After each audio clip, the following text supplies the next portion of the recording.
আসসালামু আলাইকুম সবাইকে। অ্যাডমিশন ও চাকরি প্রত্যাশী ভাই বোনেরা, আপনাদের সকলকে আমি সবসময় একটা কথা বলি যে কারেন্ট অ্যাফেয়ার্স পড়েন অথবা ডেইলি নিউজ পেপার পড়েন অথবা পারলে প্রতিদিন একটু যে খবর আছে সেই খবরটা দেখার ট্রাই করেন, টিভিতে যে নিউজটা হয় সেটা দেখার ট্রাই করেন। তো যারা সেটা করেন তাহলে তো ভালোই, আপনি সাম্প্রতিক বিষয়গুলোর সাথে অবগত থাকলেন।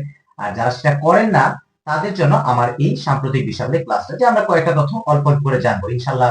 মানে ভাগ্য ভালো থাকলে এখান থেকে এক দুই নম্বর কমন পেয়ে যেতে পারে। তাহলে চলেন আমরা শুরু করে দিই। এক নাম্বার দেখেন, এখানে লেখা আছে যে আমরা কিন্তু দেখেন বাংলাদেশ কিন্তু গত বছর কি হলো, সরকার পতন হলো, এবছর নেপাল হলো। তো কেপি শর্মা যে প্রধানমন্ত্রী ছিল সে কিন্তু নেপাল থেকে আর কি কি পালিয়ে গেছে, অনেকটা প্লেয়ার বলা যায়। তো তার পরিবর্তে স্থলাভিষিক্ত হয়েছেন কি নেপালের প্রথম নারী বিচারপতি, এবং উনি কিন্তু এখন বর্তমানে কি নেপালের প্রথম নারী প্রধানমন্ত্রী।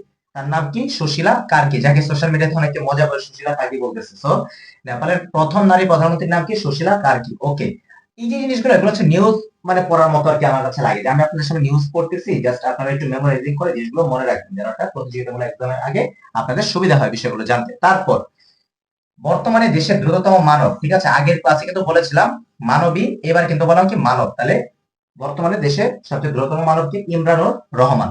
তারপর 2025 সাল পর্যন্ত বাংলাদেশের হয়ে ইংলিশ চ্যানেল পাড়ি দেয়, ঠিক আছে, ইংলিশ চ্যানেল বাংলাদেশের প্রথম ইংলিশ চ্যানেল পাড়ি দিয়ে যে তার নাম কি ব্রজেন দাস। এবং এখন পর্যন্ত বাংলাদেশে 2025 সাল পর্যন্ত ইংলিশ চ্যানেল পাড়ি দিয়েছে কয়জন, কি পাঁচজন। সাম্প্রতিক সময় দুইজন পাড়ি দিয়েছে, আগে ছিল তিনজন, এই দুইজন সহ পাঁচজন। তারপর বিশ্বের প্রথম মানব আকৃতির রোবট গেম অনুষ্ঠিত হয় কোথায়? মানে চীন, কোরিয়া, জাপান, এই দেশগুলো হচ্ছে এমন একটা দেশ যারা সব সময় দেখা যায় কোনো না কোনো ইনোভেটিভ মানে কি বলে ইনভেনশন নিয়ে তারা থাকি। তো এখানে কি বললো যে বিশ্বের প্রথম মানব আকৃতির রোবট গেম অনুষ্ঠিত হয় কোথায়? চীনে। দেন আমরা যদি দেখি যে ঢাকা আন্তর্জাতিক বাণিজ্য মেলার বর্তমান নাম কি? ঠিক আছে, যে প্রতি বছর কিন্তু এই ঢাকা আন্তর্জাতিক বাণিজ্য মেলা হয় জানুয়ারির দিকে, দেখা যায় পূর্বাচলে হয়, আগে হতো আগারো, এখন পূর্বাচলে হয় কাঞ্চন ব্রিজের ওই। So, এটার বর্তমান নাম হচ্ছে কি ঢাকা বাণিজ্য মেলা, ঠিক আছে, ঢাকা বাণিজ্য মেলা। তারপর যদি আমরা দেখি একটু যে দেশের ইতিহাসে প্রথম নারী শিক্ষা সচিব কে? দেশের ইতিহাসে প্রথম নারী শিক্ষা সচিব হচ্ছে রেহানা পারভীন, ঠিক আছে। আগে মানে শিক্ষা সচিব হয়েছেন বাট নারী কেউ হন নাই, এই জিনিসটা ইম্পর্টেন্ট আর কি। তারপর বাংলাদেশের 60তম জিআই পণ্য, এই যে দেখেন আমি যখন অ্যাডমিশন টাইমে পড়ি তখন হচ্ছে কত, তখন মানে 28-30 এরকম টাইমের এরকম টাইপ জিআই পণ্য ছিল। 28-30 কেন, 20+ ছিল, 22-23 এরকম পড়তেছে, 17-18-22 এরকম পড়তেছে। এখন দেখেন আপনাকে যখন পড়াচ্ছি বা হচ্ছে এই জিনিসটা আলোচনা করছি, এখন 60তম চলছে। বাংলাদেশের 60তম বর্তমানে জিআই পণ্য কোনটা? ফরিদপুরের পাট। এবং বাংলাদেশে কিন্তু সবচেয়ে বেশি পাট জন্মে কোন জেলায়? এই ফরিদপুর জেলায় কিন্তু বাংলাদেশ সবচেয়ে বেশি পাট জন্মে। এই তারপর যে দেশের মধ্যস্থতায় থাইল্যান্ড ও কম্বোডিয়ার যুদ্ধবিরতিতে সম্মত হয়।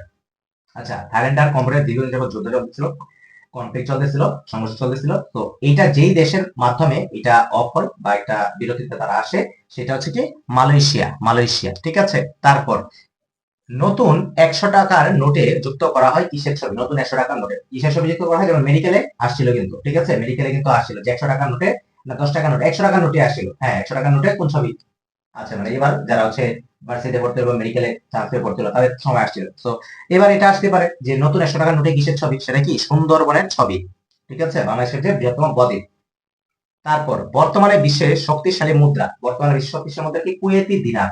কুয়েত, কুয়েত যে, আচ্ছা কুয়েত, কুয়েত সিটি রাজধানী, তাহলে মুদ্রা নাকি দিনার। তাহলে কুয়েতি দিনারটা কি বর্তমানে সবচেয়ে বেশি কি শক্তিশালী মুদ্রা? এর আগে পড়েছিলাম রাশিয়ান রুশ রুবল, রুশ মানে কি রাশিয়া, রুশ রুবল যেটা রুবল মুদ্রা, ওইটা শক্তিশালী পড়েছিলাম, কিন্তু বর্তমানে কি এই কুয়েতি দিনার।